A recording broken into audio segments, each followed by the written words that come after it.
দেশের শিমের রাজ্য হিসেবে খ্যাত পাবনার ঈশ্বরদীতে প্রায় ৩০ বছর ধরে বাণিজ্যিকভাবে শিমের আবাদ হয়ে আসছে। শিম সাধারণত শীতকালীন সবজি হলেও এই উপজেলার কৃষকরা এক যুগ ধরে আগাম শিমের আবাদ করছেন। এতে চাষিরা প্রতি বছরই ভালো লাভবান হচ্ছেন। এবারও আষাঢ় মাসে আগাম শিমের আবাদ শুরু হয়। ঈশ্বরদীতে এবার শিম চাষের লক্ষ্যমাত্রা নির্ধারণ করা হয়েছে ১,২৯০ হেক্টর জমি। এর মধ্যে আগাম জাতের অটো শিমের আবাদ হয়েছে ৮৯০ হেক্টর জমিতে। তবে শিম চাষের শুরুতেই দফায় দফায় বৃষ্টির মুখে পড়েছে চাষিরা, যার কারণে বেশিরভাগ শিমের জমিতে পানি জমে যায়। অতিবৃষ্টির কারণে শিম গাছের গোড়া দুর্বল হয়ে পড়ায় ভাইরাস আক্রমণ করে। এতে গাছের গোড়ায় পচন ধরে।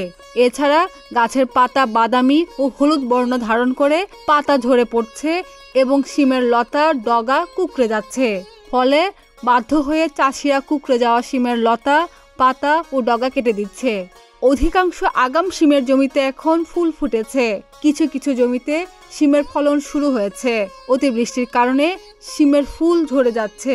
বিরূপ আবহাওয়ায় ভাইরাস ও ছত্রাকের আক্রমণে কীটনাশক ব্যবহার করেও সুফল মিলছে না। আগাম শিম চাষের গ্রামক্ষেত উপজেলার কয়েকটি গ্রাম ঘুরে দেখা যায় বেশিরভাগ শিম ক্ষেত ফুলে ফুলে ভরে গেছে। ফুলের মাঝে মাঝে শিম ঝুলে আছে। কৃষকেরা কেউ গাছের পাতা পরিচর্যায় ব্যস্ত, আবার কেউ শিম তোলায় ব্যস্ত।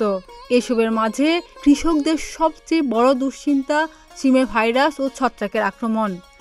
শ্রাবণের শেষ সপ্তাহে আগাম শিম বাজারে বিক্রি শুরু হয়েছে। এবার বিরূপ আবহাওয়ার কারণে শিমের ফলন বিপর্যয় দেখা দেওয়ায় এখন প্রতি বিঘায় ৮ থেকে ১০ কেজি শিম উঠাচ্ছে। অথচ অন্যান্য বছর এই সময়ে প্রতি বিঘা জমি থেকে প্রতিদিন ৩০ থেকে ৪০ কেজি শিম তোলা যেত। এতে আগাম শিম চাষ করে ক্ষতির সংখ্যায় দিশেহারা হয়ে পড়েছেন কৃষকেরা।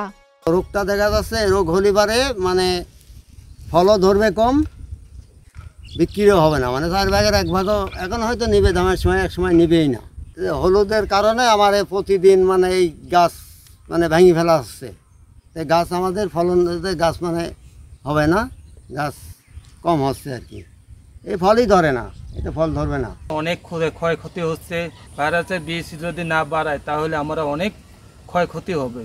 এই রোগের কি প্রতিকার এবং কি সমাধান সেটা আমরা জানতে চাই, কিন্তু আমাদের ডিলারের কাছে গেলে নানান রকমের আমাদের ওষুধ দেয়, কিন্তু এটাতে কাজ হচ্ছে না। আসলে কিভাবে আমরা সৎ পরামর্শ কিভাবে পাবো বা সৎ চিকিৎসা কিভাবে পাবো, সৎ ওষুধ কিভাবে পাবো, সেই ব্যবস্থা আমরা চাই।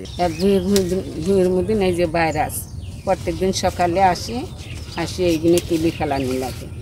অতিবৃষ্টির কারণে কৃষকের উৎপাদন ব্যাহত হলেও বৃষ্টি থেমে গেলে ফলন ভালো হবে বলে আশা করছে কৃষি কর্মকর্তারা।